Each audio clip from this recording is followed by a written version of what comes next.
2,500 साल की लड़ाई के बाद बन पाया है आज का इज़राइल। दोस्तों, क्या आप जानते हैं जीसस क्राइस्ट का जन्म एक यहूदी परिवार में हुआ था? क्या आपको पता है ईसाई धर्म की उत्पत्ति यहूदी धर्म से ही हुई है। इज़राइल दुनिया का एकमात्र यहूदी देश, अरब देश से घिरा इज़राइल कभी पैलेस्टाइन के 2 हिस्सों कर बना, लेकिन अब पैलेस्टाइन के अधिकतर हिस्से पर इज़राइल का कब्जा है। अब यरूशलेम को इज़राइल ने अपना राजधानी बना लिया है। दुनिया के सबसे पुराने धर्मों में से एक धर्म है यहूदी धर्म। इस धर्म का इतिहास करीब 3,000 साल पुराना माना जाता है। इस धर्म की शुरुआत होती है यरूशलेम से, वही यरूशलेम जो यहूदी, ईसाई और इस्लाम धर्म की पवित्र जगह में से एक है। इस धर्म की शुरुआत पैगंबर अब्राहम ने की थी। अब्राहम को ईसाई और मुस्लिम भी ईश्वर का दूत कहते हैं। अब्राहम के बेटे का नाम आइजैक और एक पोते का नाम याकूब था। याकूब का दूसरा नाम इज़राइल था। याकूब के 12 बेटे और एक बेटी थी। इन 12 बेटों ने 12 यहूदी कबीले बनाए। याकूब ने इन यहूदियों को इकट्ठा कर इज़राइल नाम का एक राज्य बनाया। याकूब के एक बेटे का नाम यहूदा था। उनके वंशजों को यहूदी कहा गया। इनकी भाषा हिब्रू थी और धर्म ग्रंथ तनक है। ये लोग यरूशलेम और यूदा के इलाके में रहते थे। करीब 2200 साल पहले पहला यहूदी राज्य अस्तित्व में आया, जिसमें साउल, इज़ाबेल, डेविड और सोलोमन जैसे प्रसिद्ध राजा हुए। 931 ईसा पूर्व में सोलोमन के बाद इस राज्य का धीरे धीरे पतन होने लगा। संयुक्त इज़राइल 2 हिस्सों में बंटकर इज़राइल और यूदा के बीच में बंट गया। 700 ईसा पूर्व में असीरियाई साम्राज्य ने यरूशलेम पर हमला किया। इस हमले के बाद यहूदियों के 10 कबीले तितर-बितर हो गए। इस हमले में किंग डेविड के मंदिर को भी तोड़ दिया गया। इस मंदिर की एक दीवार बची थी, जो आज भी यहूदियों के लिए पवित्र तीर्थ मानी जाती है। इसे वेस्टर्न वॉल भी कहा जाता है। इस घटना को एक्सोडस कहा जाता है। कुछ स्कॉलर इस घटना को झूठ भी मानते हैं, लेकिन ये घटना यहूदियों के लिए बेहद अहम है। वेस्टर्न वॉल के साथ मुस्लिमों की पवित्र अल अक्सा मस्जिद और हरम उस शरीफ के साथ ईसाइयों की पवित्र जगह, जहां ईसा मसीह को सूली पर टंगा गया था, वहां मौजूद है। ईसाई धर्म की उत्पत्ति भी यहूदी धर्म से हुई है, लेकिन दुनिया अब ईसाई और मुसलमानों के बीच जारी जंग से तंग आ चुकी है। तीनों ही धर्म एक दूसरे के खिलाफ है, जबकि तीनों ही धर्म मूल रूप में एक समान ही है। दोस्तों, जैसे कि आप सभी को ये पता ही है कि हिटलर ने ज्यूस लोगों के ऊपर कितनी बेरहमी से अत्याचार किया था, लेकिन क्या आप लोगों को पता है कि ज्यूस के खिलाफ इस अत्याचार की शुरुआत हकीकत में 1000 साल पहले हुआ था। दरअसल कहा यह जाता है कि जीसस क्राइस्ट का जन्म एक ज्यूस परिवार में हुआ था, और कुछ क्रिश्चियन ये मानते हैं कि कुछ ज्यूस जीसस क्राइस्ट को क्रूसीफाई करवाना चाहते थे, और इसी बात को लेकर कुछ क्रिश्चियन ने वहां पर भारी संख्या में हजारों ज्यूस को मार दिया था। सिर्फ यही नहीं, बल्कि उस समय ज्यूस लोगों के बारे में बहुत तरह की गलत अफवाहें भी फैलाई जाती थी कि ये लोग क्रिश्चियन बच्चों को मार के उनके खून पीते हैं और उन बच्चों को धार्मिक अनुष्ठान के लिए इस्तेमाल करते हैं। दोस्तों, इन चीजों से ये पता चलता है कि ईसा मसीह के समय से ही ज्यूस के खिलाफ नफरत फैलाना शुरू हो गया था, जो शायद ही किसी रिलीजियस को इतना सहना पड़ा हो। और बाद में ज्यूस के खिलाफ ये नफरत धीरे धीरे और बढ़ गया, और 1800 के दशक के बाद से ज्यूस को सिर्फ अलग धर्म ही नहीं, एक अलग जाति भी माना जाने लगा। अब तक ये माना जाता रहा है कि यहूदियों ने ईसाई धर्म के संस्थापक ईसा मसीह को सूली पर चढ़ाकर मारा। इसी के आधार पर दोनों समुदायों के बीच कई दशकों तक खूनी संघर्ष भी हुआ, लेकिन अब पोप बेनेडिक्ट 16वें ने इस विवाद को खत्म करने की कोशिश की है। एक नई किताब में उन्होंने ईसा मसीह को सूली पर चढ़ाए जाने के आरोप से यहूदियों को दोष मुक्त करार दिया है। इज़राइल और पैलेस्टाइन 2 ऐसे देश हैं जिनका विवाद काफी लंबे समय से चला आ रहा है। दोनों देशों के बीच शांति स्थापित करने और मतभेद को खत्म करने के लिए कई बार समझौते हुए, पर निष्कर्ष कुछ खास नहीं निकला। आज इजराइल और पैलेस्टाइन के बीच लगातार हो रहे हवाई हमलों और गोलाबारी के कारण एक बार फिर दोनों के बीच युद्ध जैसा हालत बन गया है। साल 2014 में दोनों के बीच युद्ध हुआ था, जो कि 50 दिन तक चला था। ऐसे में बड़ी संख्या में मारे जा रहे बेगुनाह लोगों की तस्वीरों को देखने के बाद हर कोई ये जानना चाहता है कि आखिरकार इजराइल और पैलेस्टाइन के विवाद के जड़ क्या है। ऐसा क्या है जिसके कारण दोनों के बीच के संबंध सामान्य नहीं हो पा रहे हैं और दोनों एक दूसरे के खिलाफ युद्ध के मैदान में उतर आते हैं। इतिहास पर नजर डाला जाए तो इजराइल और पैलेस्टाइन के बीच का विवाद ईसा मसीह के जन्म से भी पुराना है। बाइबल में प्रभु ने इजराइल के इलाके का चुनाव यहूदियों के लिए किया था, इसलिए पूरी दुनिया के यहूदी इसे अपना घर मानते हैं। हालांकि यहूदियों को कई बार इसी जगह अत्याचारों का सामना करना पड़ा है और यहाँ से बेदखल भी होना पड़ा है। ठीक वही पैलेस्टाइनियों का मानना है कि वे लोग हमेशा से यहाँ के मूल निवासी रहे हैं, इसलिए इस जगह पर उनका अधिकार है और वो किसी भी स्थिति में उसे नहीं खोना चाहते हैं। 72 ईसा पूर्व में रोमन साम्राज्य ने इस इलाके पर हमला करके उस पर कब्जा कर लिया था। इसके बाद सारे यहूदी दुनिया भर में इधर उधर जाकर बस गए। इस घटना को 110 कहा जाता है। इस घटना के बाद यहूदी बड़ी संख्या में यूरोप और अमेरिका में जाकर बस गए। दोस्तों, आपको बता दूं कि 110 को लेकर एक मूवी भी बनाई गई थी जिसका नाम 110 ही है। इसी दौरान एक और शब्द एंटीसेमिटिज्म प्रचलन में आया। इस शब्द का मतलब था हिब्रू भाषा बोलने वाले लोग यानी यहूदियों के प्रति दुर्भावना। पूरी दुनिया में यहूदियों को लेकर एक वहम फैला कि ये दुनिया के सबसे चालाक कौम है, ये किसी को भी धोखा दे सकते हैं। ऐसे में एंटीसेमिटिज्म की वजह से कई देशों में यहूदियों को अपनी पहचान सार्वजनिक करनी होती थी। कई यूरोपीय देशों की सेनाओं में लड़ने वाले यहूदियों को अपनी वर्दी पर एक सितारा लगाना पड़ता था, जिसे डेविड स्टार कहा जाता था। इस सितारे से यहूदियों की पहचान की जाती थी। पहचान छिपाने या गलत बताने पर यहूदियों के लिए सजा का भी प्रावधान था। ये सिलसिला चलता रहा थियोडर हर्ज़ल के जमाने तक। थियोडर हर्ज़ल की इजराइल में वही मान्यता है जो भारत में महात्मा गांधी की है। थियोडर हर्ज़ल नाम के वियना में रहने वाले एक यहूदी ने वर्तमान इजराइल की स्थापना की सैद्धांतिक तौर पर नींव रखी थी। 2 मई 1860 में जन्मे हर्ज़ल वियना में एक सामाजिक कार्यकर्ता के रूप में काम करते थे, लेकिन एंटीसेमिटिज्म की वजह से उन्हें वियना छोड़ना पड़ा। इसके बाद वो फ्रांस आ गए और वहाँ उन्होंने बतौर पत्रकार काम करना शुरू कर दिया। साल 1890 में फ्रांस और रूस के बीच हुए एक युद्ध में फ्रांस को हार का सामना करना पड़ा। फ्रांस के हार के कारणों के जब समीक्षा की गई तो उसकी जिम्मेदारी एक यहूदी अधिकारी अल्फ्रेड ड्रेफोस के ऊपर डाल दी गई। पत्रकार हर्ज़ल ने इस खबर पर कवर स्टोरी की। इस घटना के बाद उन्होंने निर्णय किया कि वो पूरी दुनिया में फैले यहूदियों को इकट्ठा करेंगे और उनके लिए एक नए देश या राज्य की स्थापना करेंगे। साल 1897 में उन्होंने स्विट्जरलैंड में वर्ल्ड जायनिस्ट कांग्रेस की स्थापना किया। जायनिस्ट का हिब्रू में अर्थ स्वर्ग होता है। इस संस्था को पूरी दुनिया में यहूदी चंदा देने लगे और संस्था के बैनर तले इकट्ठा भी होने लगे। हर साल संस्था के वार्षिक सम्मेलन का आयोजन किया जाता था, लेकिन 1904 में संस्था के संस्थापक हर्ज़ल का दिल की बीमारी की वजह से निधन हो गया। उनकी मौत का यहूदियों के अलग देश के आंदोलन पर कोई असर नहीं पड़ा, क्योंकि जायनिस्ट कांग्रेस की पकड़ यहूदियों के बीच तब तक बेहद मजबूत हो चुकी थी। इजराइल और पैलेस्टाइन के बीच के मतभेद की शुरुआत ओटोमन साम्राज्य के खत्म होने के साथ होती है।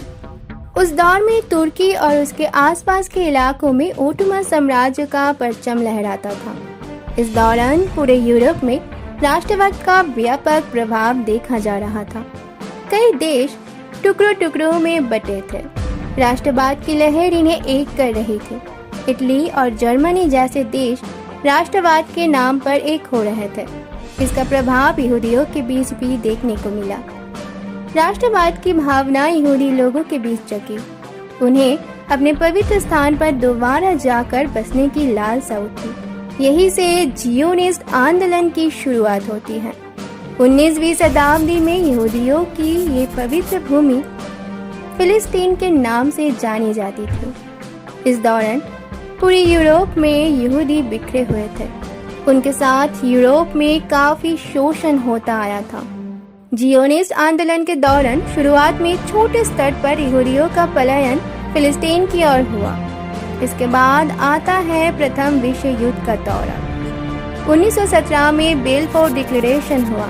कई लोगों का मानना है कि बेलफोर डिक्लेरेशन ही वो प्रमुख वजह थी जिससे इजराइल और फिलिस्तीन मतभेद को जन्म दिया।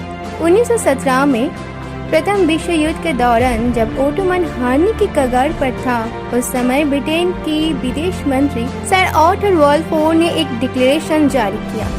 इस डिक्लेरेशन में ये इंगित किया गया कि ब्रिटेन यहूदियों को उनकी पवित्र भूमि फिलिस्तीन देगा और वहां उनका पुनर्वास करवाएगा। इस समझौते के बाद जायनिस्ट कांग्रेस को लगा कि अगर युद्ध के बाद ब्रिटेन अपना वादा पूरा करता है तो नए देश की स्थापना के लिए उस इलाके में बड़ी आबादी की मौजूदगी जरूरी है। ऐसे में यहूदियों ने अपने देश को छोड़कर धीरे धीरे पैलेस्टाइन के इलाके में बसना शुरू कर दिया। ठीक वही दूसरी ओर ब्रिटेन ने चुपके से फ्रांस और रूस के साथ साइक्स-पिकोट एग्रीमेंट पर हस्ताक्षर किया। इसके अंतर्गत उसने पूरे मध्य पूर्व को अलग अलग हिस्सों में बांट दिया और तय किया कि प्रथम विश्व युद्ध की समाप्ति के बाद कौन सा देश किसके हिस्से में जाएगा। इसमें उसने फिलिस्तीन को अपने हिस्से में रखा। सीरिया और जॉर्डन फ्रांस को दिया गया। वही तुर्की का कुछ हिस्सा रूस के पास गया। एक तरफ ब्रिटेन ने सामूहिक तौर पर ये कहा कि पैलेस्टाइन हम यहूदियों को देंगे, वही दूसरी ओर उसने गुपचुप तरीके से साइक्स-पिकोट एग्रीमेंट के तहत ये हिस्सा अपने पास रख लिया। प्रथम विश्व युद्ध खत्म होने के बाद ओटोमन साम्राज्य की हार हो चुकी थी। पैलेस्टाइन में ब्रिटिश शासनादेश की शुरुआत होती है। वेलफेयर डिक्लेरेशन के कारण भारी मात्रा में यहूदियों का पलायन पैलेस्टाइन में हो रहा था। उस दौरान वहां पर यहूदियों की तादाद तेजी से बढ़ने लगी थी। पैलेस्टाइन में जो यहूदी पलायन कर आ रहे थे, उन्होंने यहाँ आकर जमीनें खरीदनी शुरू कर दी। धीरे धीरे यहूदियों का फिलिस्तीन में विस्तार होने लगा। अब यहूदियों ने अरब फिलिस्तीनियों से जमीनें खरीदने की डर पहले के मुकाबले और भी ज्यादा बढ़ा दी। यहूदियों का फिलिस्तीन में व्यापक विस्तार होने लगा था। प्रथम विश्व युद्ध के बाद साल 1920 और 1945 के बीच यूरोप में बढ़ते उत्पीड़न और हिटलर की नाजियों के हाथों नरसंहार से बचने के लिए लाखों की संख्या में यहूदी पैलेस्टाइन पहुंचने लगे। पैलेस्टाइन में अपना प्रभुत्व मजबूत करने के बाद उन्होंने अरब पैलेस्टीनियों को भगाना शुरू किया। इसके कारण 1936 में अरब फिलिस्तीनियों ने विद्रोह कर दिया। इसे दबाने के लिए ब्रिटिश सरकार ने यहूदी सेना की मदद ली। बाद में अरब फिलिस्तीनियों को शांत करने के लिए ब्रिटिश सरकार ने यहूदी माइग्रेशन पर कई तरह की पाबंदियां लगा दी। इसके चलते यहूदी लोग ब्रिटिश सरकार के खिलाफ हो गए और छुप छुप कर उन पर गुरिल्ला हमला करने लगे। 1933 में जर्मनी का सत्ता पर काबिज होने के बाद हिटलर ने यहूदियों का पूरी दुनिया से खात्मा करने की योजना पर अमल किया। फिर 1939 में द्वितीय विश्व युद्ध की शुरुआत होती है। हिटलर के शासन के अंतर्गत पूरे यूरोप में भयंकर स्तर पर यहूदियों का नरसंहार हुआ। करीब 42 लाख यहूदियों को गैस चेंबर में डालकर मार दिया गया। हिटलर ने बड़े पैमाने पर यहूदियों को मौत के घाट उतारा। हिटलर ने एक योजना के तहत विश्व युद्ध के 6 साल के दौरान 60 लाख से ज्यादा यहूदियों को मौत के घाट उतारा था, जिसमें 15 लाख बच्चे शामिल थे। हिटलर ने पूरी दुनिया की 1/3 यहूदी आबादी को खत्म कर दिया था। इस हालत में यूरोप में रह रहे यहूदियों को महसूस हुआ कि फिलिस्तीन के अलावा कहीं कोई दूसरी जगह नहीं है जहां यहूदी सुरक्षित रह सके। विश्व युद्ध खत्म होने पर जब दुनिया भर में ये बात फैली तो पूरी दुनिया की संवेदना यहूदियों के साथ हो गई। 1947 में संयुक्त राष्ट्र संघ ने यहूदियों की वर्ष पुरानी मांग को पूरा किया। द्वितीय विश्व युद्ध के बाद संयुक्त राष्ट्र संघ अस्तित्व में आया वहीं दूसरी तरफ यहूदी और अरब के लोगों के बीच का मतभेद काफी ज्यादा बढ़ गया था। ऐसे में पैलेस्टाइन पर शासन कर रहे ब्रिटेन के लिए दोनों गुटों के बीच संघर्ष को संभाल पाना मुश्किल हो गया। इसलिए वो इस मामले को नवगठित संयुक्त राष्ट्र में ले गया। संयुक्त राष्ट्र ने 29 नवंबर 1947 को द्विराष्ट्र सिद्धांत के तहत अपना फैसला सुनाया। इस मसले पर संयुक्त राष्ट्र संघ में वोटिंग हुई और नतीजा निकला कि जहां यहूदियों की संख्या ज्यादा है उन्हें इजराइल दिया जाएगा, वहीं जिस जगह पर अरब बहुसंख्यक है उन्हें फिलिस्तीन दिया जाएगा। तीसरा था यरूशलेम। इसे लेकर काफी मतभेद थे। यहाँ आधी आबादी यहूदी थी और आधी आबादी मुस्लिम। इसे लेकर संयुक्त राष्ट्र संघ ने अपने फैसले में कहा कि इस क्षेत्र पर अंतर्राष्ट्रीय नियंत्रण लागू होगा। यूएन के इस फैसले के फौरन बाद ही नवनिर्मित इजराइल को पड़ोसी देश इजिप्ट, सीरिया, इराक और जॉर्डन ने उस पर हमला बोल दिया। इस युद्ध में इजराइल ने अपना बचाव करते हुए इन चारों देशों को हरा दिया। इस लड़ाई के बाद जॉर्डन के पास पैलेस्टाइन के पूरे वेस्ट बैंक का नियंत्रण आ गया, वहीं गाजा पट्टी पर इजिप्ट का। वहीं थोड़ी बहुत जगह जो पैलेस्टाइन की बची थी उस पर भी इजराइल ने कब्जा कर लिया। इस युद्ध के कारण फिलिस्तीन का अस्तित्व नाक के बराबर हो गया। युद्ध में इजराइल ने फिलिस्तीन के 50% हिस्सों पर कब्जा कर लिया था। इस युद्ध के वजह से लगभग 7 लाख अरब फिलिस्तीनियों को बतौर शरणार्थी अपना देश छोड़ना पड़ा। अरब इजराइल युद्ध के बाद इजिप्ट, सीरिया और जॉर्डन ने 1967 में फिर से इजराइल पर हमला करने की योजना बनाते हैं। उनके इस हमले से पहले इजराइल ने इन तीनों देशों पर हमला बोल दिया। हमले में तीनों देशों को काफी नुकसान पहुंचा। इस युद्ध में इजराइल ने सीरिया से गोलन हाइट, इजिप्ट से गाजा स्ट्रिप एवं सिनाई पेनिसुला और जॉर्डन से वेस्ट बैंक छीन लिया। बाद में कुछ अंतर्राष्ट्रीय समझौते के कारण इजराइल को सिनाई पेनिसुला इजिप्ट को वापस करना पड़ा। उधर दूसरी तरफ इजराइल के पास पूरा फिलिस्तीन कब्जे में था। इस युद्ध को 6 डे वॉर के नाम से जाना जाता है। इजराइल का फिलिस्तीन पर पूरा नियंत्रण हो चुका था। इसके बाद फिलिस्तीनी लोग वेस्ट बैंक पर बढ़ रहे इजरायली सैनिक कारण दमनकारी नीतियों के खिलाफ बोलना शुरू करते हैं। इसी कड़ी में यासिर अराफत ने एक संगठन की शुरुआत की जिसका नाम फिलिस्तीन लिबरेशन ऑर्गेनाइजेशन था।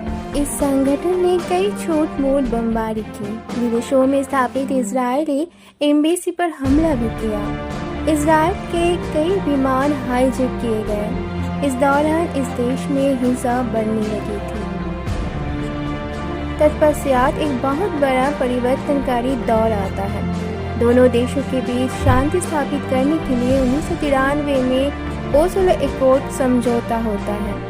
इसमें ये निर्णय लिया गया कि फिलिस्तीन इजराइल को एक अंतर्राष्ट्रीय देश के रूप में स्वीकार करेगा। वहीं दूसरी ओर इजराइल ने पीएलओ को फिलिस्तीनी लोगों का प्रतिनिधि माना। इस समझौते में ये भी निर्णय लिया गया कि फिलिस्तीन सरकार वेस्ट बैंक और गाजा स्ट्रिप को लोकतांत्रिक ढंग से नियंत्रित करेगी। गौरतलब बात यह है कि समझौता 5 साल के लिए किया गया था। इसके बाद दोबारा शांति समझौते के लिए कैंप डेविड 2000 में इजराइल और फिलिस्तीन एक मंच पर आए। दोनों देशों के बीच इस समझौते में कोई खास सहमति नहीं बन पाई। इसके चलते ये शांति समझौता टूट गया। तब से लेकर आज तक दोनों देशों के बीच किसी मुद्दे पर सहमति नहीं बन पाई है। दोनों देशों के बीच दोबारा मतभेदों की शुरुआत तब होती है जब कैंप डेविड समझौते के फौरन बाद इजरायली राष्ट्रपति एहूद बारक फिलिस्तीनी सीमा में 1000 सैनिकों के साथ टेम्पल माउंट पर जाते हैं। इस कारण फिलिस्तीनी लोगों का गुस्सा फिर से फूट पड़ता है। नतीजतन दोबारा हिंसक झड़पों की शुरुआत होती है। ये हिंसक गतिविधियां पहले की मुकाबले ज्यादा उग्र थी। इसमें 1000 यहूदियों की जानें गई तो वही 3200 फिलिस्तीनियों को अपनी जान से हाथ धोना पड़ा। ये घटनाक्रम सन 2000 से लेकर 2005 तक चलता रहा। इसके बाद 2005 में इजराइल ने अपनी नीतियों में कई बड़े बदलाव किए। उसने गाजा से अपनी 8000 सैनिकों को हटा दिया। फिलिस्तीन में हुमस, जिसे राजनीतिक पार्टी का गाजा में उद्भव होता है, वहीं दूसरी ओर पीएलओ से जुड़ी पार्टी फतह हमास को सरकार में लेने से मना कर देती है। इसके बाद 2007 में हमास का पूरी तरह गजा पर नियंत्रण हो जाता है। इस कारण फतह को वहां से जाना पड़ता है। हमास के उत्थान से फिलिस्तीन की राजनीति में दोहरीकरण आता है। पहले केवल एक ही पार्टी पीएलओ थी। फिलिस्तीन की इन दोनों पार्टियों की विचारधारा एक दूसरे से पूरी तरह भिन्न है। हमास गाजा पट्टी में राइट विंग विचारधारात्मक पार्टी है। उग्र राष्ट्रवाद के नशे में हमास गाजा पट्टी से इजराइल पर खतरनाक रॉकेटों से हमला करता रहता है। इस हमले में अब तक इजराइल के कई नागरिकों की जानें चली गई है। इस कारण इजराइल ने गाजा को पूरी तरह से लॉक कर रखा है। इजराइल का कहना है कि ईरान जैसे देश गाजा में इजिप्ट के रास्ते हथियारों की सप्लाई करते हैं ताकि हमारे देश की अखंडता को तोड़ा जा सके। इजराइल द्वारा गाजा पट्टी ब्लॉकेड को किए जाने से गाजा की हालत दिनों दिन खराब होते जा रहे हैं। बेरोजगारी दर 40% से भी ऊपर पहुंच चुकी है। बिजली पानी की समस्या काफी ज्यादा है। यही स्थिति आज भी है। हाल ही में अमेरिका ने इजराइल और फिलिस्तीन के विवाद को सुलझाने के लिए पीस प्लान लेकर आया था। इसे फिलिस्तीन ने अस्वीकार कर दिया। वही अब दोबारा इजराइल और फिलिस्तीन के बीच हिंसक झड़पें हो रही है। फिलहाल यरूशलेम के एक बड़े हिस्से पर इजराइल का कब्जा हो चुका है। यरूशलेम में इजराइल ने एक दीवार बना ली है। ये दीवार यरूशलेम को पैलेस्टाइन से अलग करती है। इजराइल ने यरूशलेम को अपनी राजधानी घोषित कर दिया। इसे अमेरिका ने मान्यता भी दे दी है। अमेरिका अपना दूतावास भी यरूशलेम में खोल लिया है। फिलहाल गाजा पट्टी और पश्चिमी घाट के कुछ हिस्सों को छोड़कर अधिकांश हिस्से पर भी इजराइल का कब्जा है। ईसाई धर्म के लोगों का जुड़ाव इस क्षेत्र से इसलिए है क्योंकि उनका मानना है कि ये वही जगह है जहाँ कोलवारी की पहाड़ी पर ईसा मसीह को सूली पर चढ़ाया गया था। उनका मकबरा चर्च ऑफ द होली सेपल्क्रा के अंदर स्थित है और ये उनके पुनरुत्थान का स्थल भी था। इसलिए ईसाई इस जगह को मानते हैं। मुसलमानों के लिए ये जगह इसलिए अहम है क्योंकि डोम ऑफ रॉक और अल अक्सा मस्जिद यहीं पर स्थित है। ये मस्जिद मक्का और मदीना के बाद इस्लाम का तीसरा सबसे पवित्र स्थल है और यहूदी यरूशलेम को इसलिए अपना बताते हैं क्योंकि उनका मानना है कि यही वो जगह है जहाँ आधारशिला रख पूरी दुनिया का निर्माण किया गया था। यहूदियों वाले हिस्से में कोटिल या वेस्टर्न वॉल है। ये दीवार पवित्र मंदिर का अवशेष है। यानी यरूशलेम ईसाई, इस्लाम और यहूदी तीनों धर्म के केंद्र में है और सारे विवाद भी यही से शुरू होते हैं। ताज़ा विवाद में पूर्वी यरूशलेम में यहूदी फलस्तीनियों को उनके घर छोड़ने की धमकी दे रहे हैं और वो उन्हें अल अक्सा मस्जिद में जाने से भी रोकते हैं क्योंकि उनका कहना है कि ये जगह वेस्टर्न वर्ल्ड की है, यानी उनकी धार्मिक भावनाओं से जुड़ी है।